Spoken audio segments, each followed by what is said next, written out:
If you keep up with any of the news about Call of Duty Warzone, you know that it's struggling, which is insane considering that it's been a juggernaut inside of the gaming space for the last 5 years. I'm going to bring you my 3 best ways to absolutely save Warzone, and if the devs really want to succeed and watch this game thrive, I think all 3 of them need to be hit. Most specifically though, point number 3. So we're going to drop into some plunder here and talk about the 3 things that I think Call of Duty Warzone absolutely needs if it wants to succeed in modern day gaming. And, well, it's going to be a conversation. So, dropping into plunder right here. So, let's just go ahead and get into the conversation. The first thing, absolutely, that Call of Duty needs to do is they need to fix their anti-cheat. Now, of course, this is a conversation we've had far too many times, so I'm not going to dwell too long on this one. But if Call of Duty continues to be the at-home just center for cheaters, the place where all games send their cheaters to die, well, we're never going to be able to succeed as this game much longer. And I don't think there's going to be anyone here that's going to argue with that. Everybody knows that Call of Duty's anti-cheat is considerably the worst on the market. So let's get ahead and get into conversation number 2. This game needs to be brought up to modern day standards for its server tech and the way that the games work. Even Apex Legends and Fortnite both feature significantly better server systems.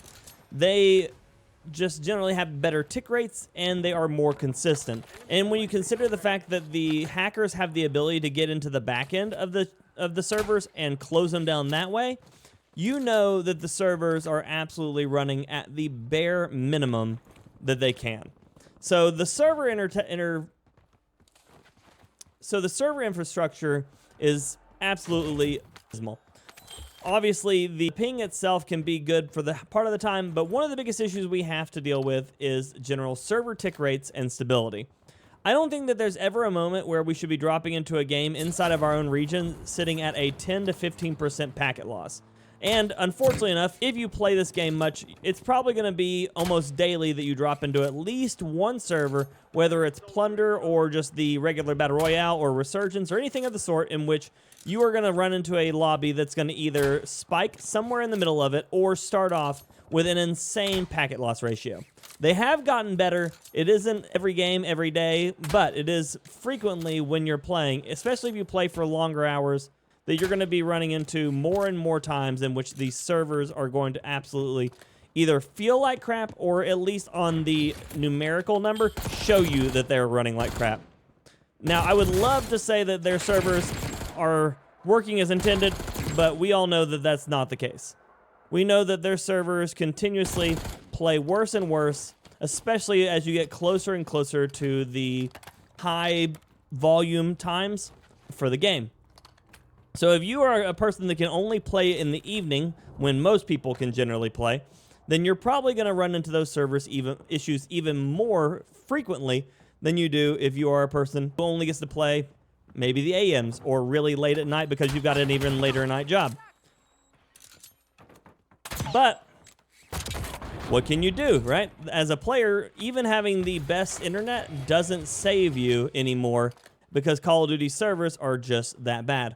So we need to find a way to either A, just swap server infrastructure altogether, or B, really bolster the effectiveness of these servers. Now, Call of Duty Black Ops 6 is running on a 61 hertz server is what it looks like they found for the beta, and we can assume that most likely they're running on the same thing for the launch of Black Ops 6.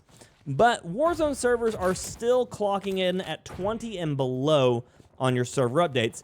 And that server update on 20 or below, when you combo it with running into players that are sitting at extremely high ping, that is the moments in which you are running into getting shot around corners, dying to shots that were nowhere near you, and really dealing with a lot of really bad inconsistencies, whether it's 115 hit markers on a person that kills you in 3, or if you are running into issues where you are shooting somebody but obviously not getting hit markers despite the fact of watching blood fly off them.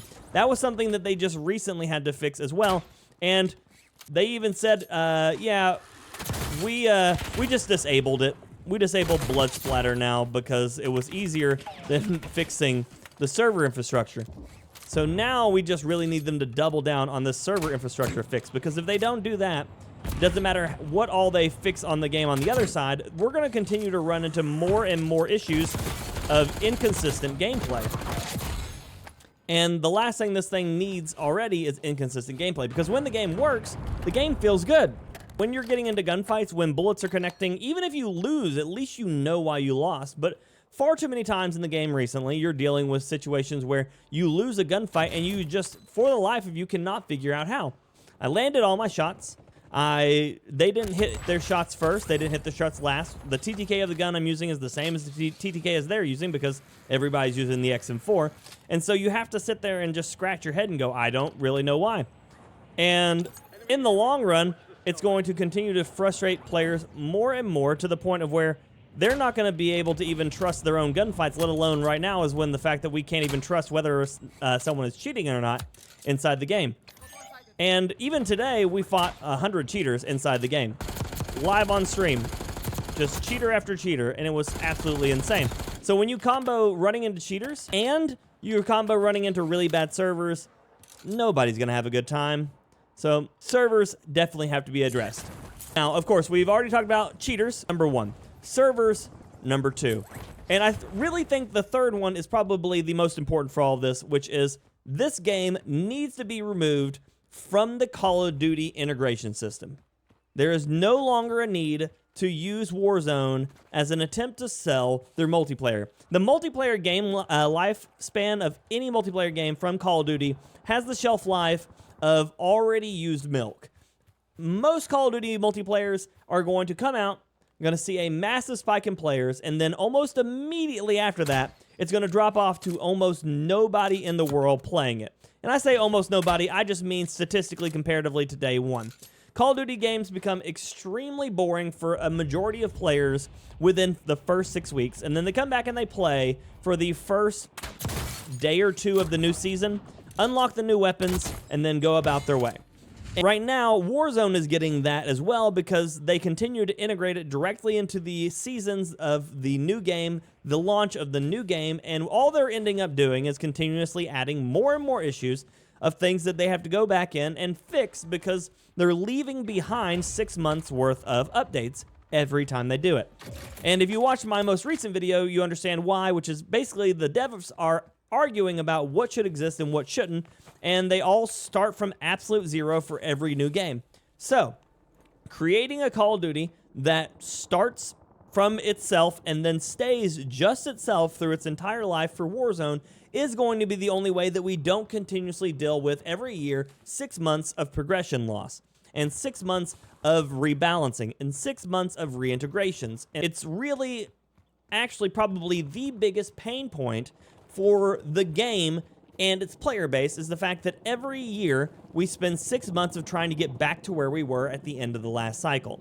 If they decide that they really, really want this game to succeed, they need to make it so that they don't have to change the code of the game every 6 months and then start over.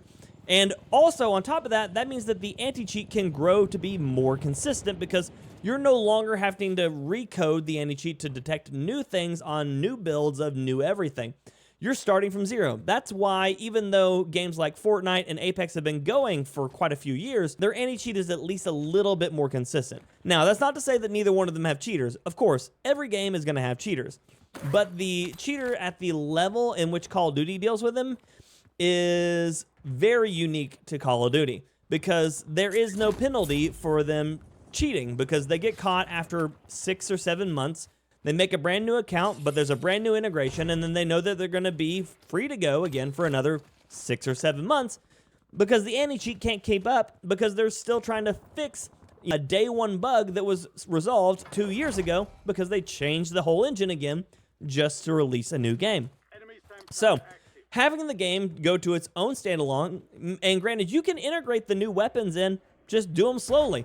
Every 4 weeks, release 2 new guns from the newest game and just call it a day. Or release one whole category. But at this point, there is absolutely no reason to keep the Modern Warfare 2 and 3 guns in here, because they made them completely obsolete just so they can sell you the Black Ops 6 guns. And the Black Ops 6 guns are the only ones that people are running right now, because they're the new ones and it's what people want to use.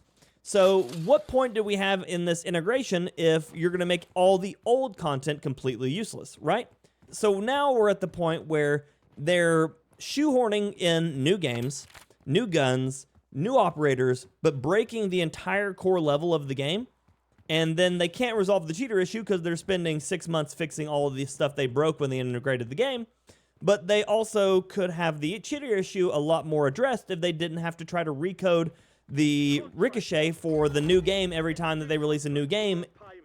You know, they're making their life way too hard for something that should be a relatively simpler fix, which is stop just trying to band-aid everything and build it its own standalone game. The best news that we could get as a community is that when Verdanks drops, is that this game dies. Absolutely dead.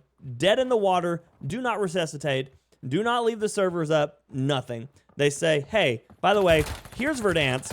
By the way, we're going to release all the old stuff that we had in the Season 1 of Verdanks in OG, and we're just going to start over. Because there is no way in my life that I can see a moment when they drop a brand new map on top of Urzikstan that they've already had to deal with, that they're technically, quote-unquote, fixing right now. Remove Urzikstan, so we're going to be sitting at 6 months again of them fixing things for them just to remove more content again than they added into the game. Why are we doing this? This is a absolutely exhausting thing over and over again every year.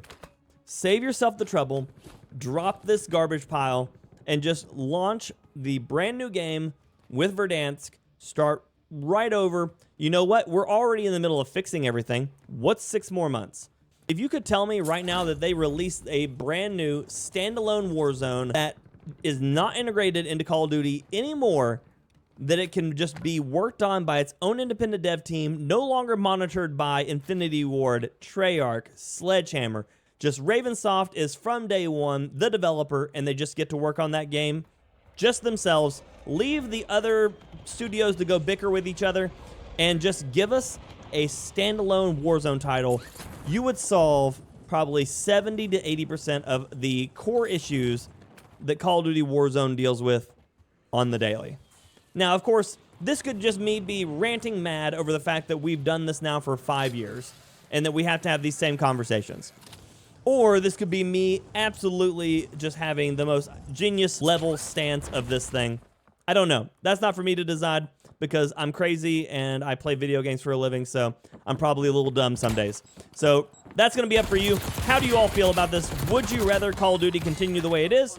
Or would you rather see them release its own standalone game so that they can, I don't know, maybe start to fix some of these issues? Or on the other side, if they released a brand new Call of Duty standalone and you lost all your stuff again, would that kill Warzone for you? People have already had to do it once from Warzone 1 to Warzone 2.0. So would losing all your stuff again cause you to not want to play this game? I'd love to hear it. Thank y'all so much for checking out the video and listening to me be angry at Call of Duty for another day. We're only angry at them because we wanted to do better. I love this game, and I love it when it works, and the fun that I can have, and the friends that I've made while doing this. But I'm tired of them breaking stuff for no reason, just to have to put it back together. And even worse, I hate it for you all who get significantly less time to play that have to deal with the broken stuff, you know? It makes no sense. Thank y'all for checking out the video. I hope we had some good points, and I hope Call of Duty listens to it because that would be awesome, right? So yeah, make sure you share the video. Let's have some conversations. Me love you a long time. Until next time, ladies and gentlemen, and everyone else, this swan burns for you. I actually didn't have any fire, so I just shot him. Sorry.